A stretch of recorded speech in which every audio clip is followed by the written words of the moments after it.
great story. Firstly, thank you Marie, Zoe, Zach, Mickey and Kyle most sincerely for providing this forum for us to mourn and celebrate our great friend and hero Eddie Jordan.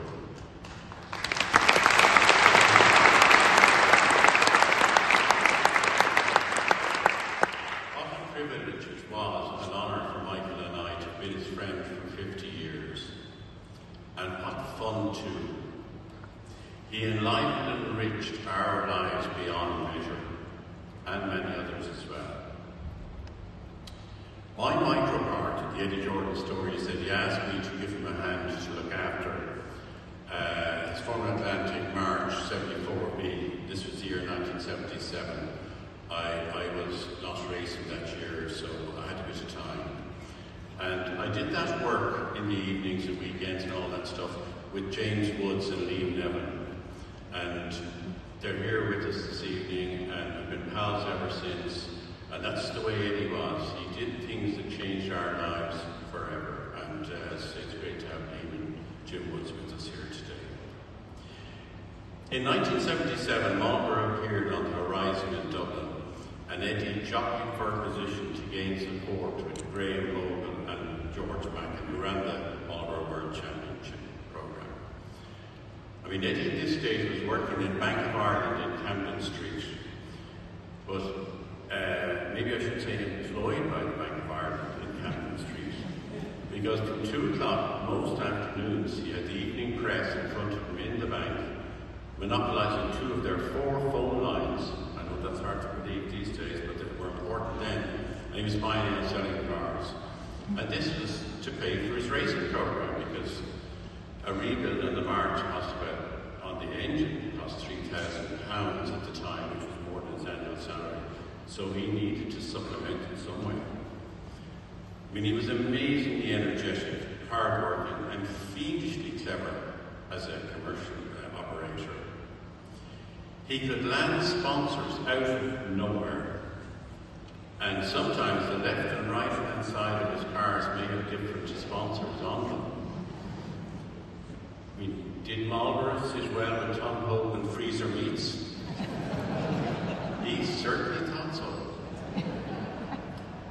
Just to reflect on 1 or 2 aspects of him. First of all, he was a fantastic racing driver. I mean, he really won a lot when he was racing in Formula Ford and in Formula Atlantic, which was a serious formula.